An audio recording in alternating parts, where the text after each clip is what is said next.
Hi guys, isang maganda at mapagpalang araw na naman sa ating lahat. And welcome back po muli dito sa aming maliit na channel. So today mga ka-farmers ay nandito po tayo sa aking binubuong munting farm. Dahil maluwag po yung oras natin sa ngayon. So binisita po natin itong ating mga dating alaga. And so far ayos naman po sila mga ka-farmers. Ayan. Bali maganda na po yung production ng kanilang mga itlog. And medyo nakakalungkot lang no mga farmers dahil may mga namatay daw dito sa mga alaga. And sinisipon po sila. Nagkakasakit po sila mga farmers. So tuturuan po natin mamaya yung bagong nag-aalaga kung paano gagamutin.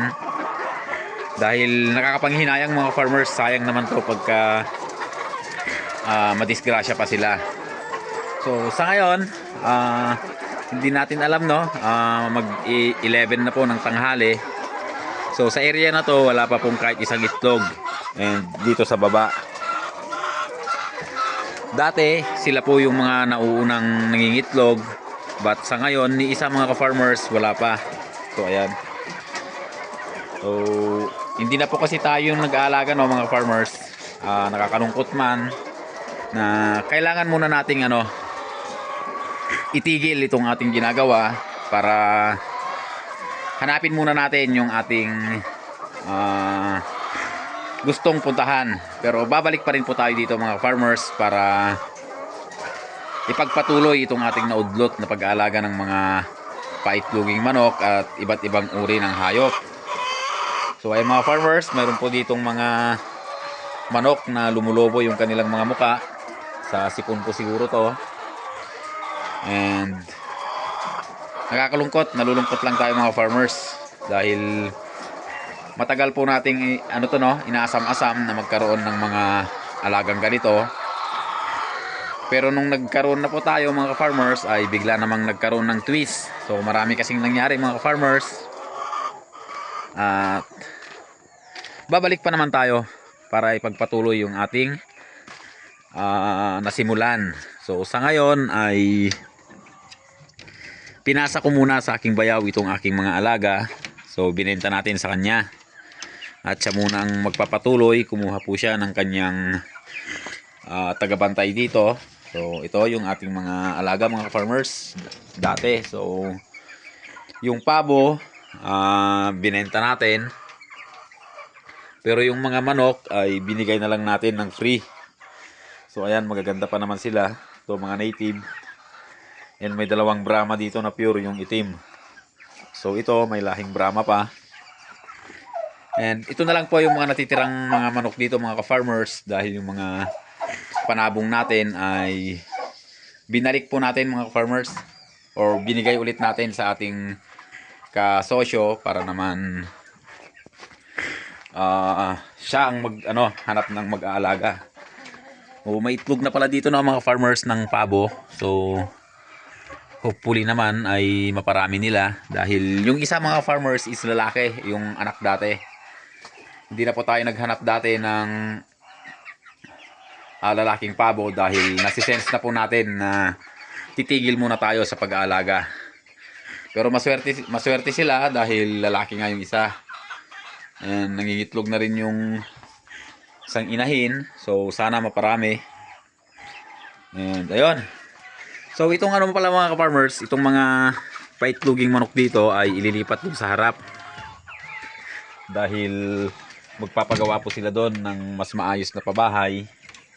And sinabi ko rin sa kanila na mas maayos siguro doon para pagdating ng tag-ulan na hindi sila mahirapang magdala ng mga feeds dito sa likod.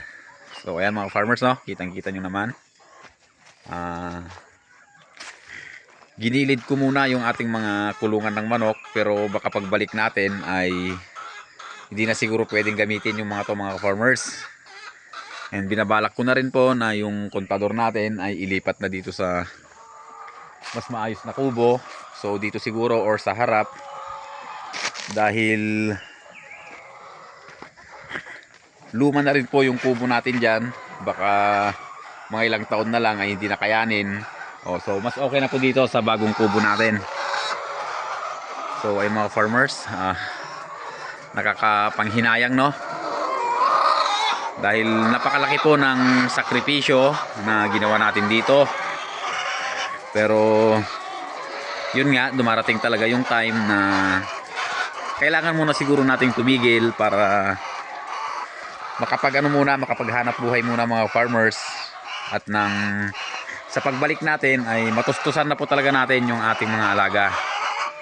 So yung mga alaga natin mga farmers ay wala na sanang problema dahil kumikita naman na. Kaya lang may mga ibang gastusin kasi na kailangan nating mapunan. So magtratrabaho muna tayo mga farmers.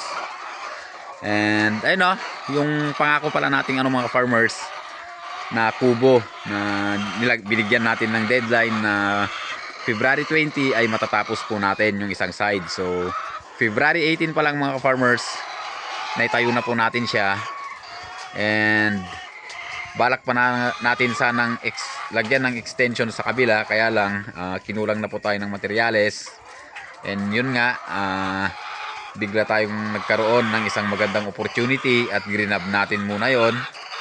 So ilang taon lang naman siguro yun mga farmers, at tayo po'y magbabalik sa pagkatapos po ng proyekto na yon.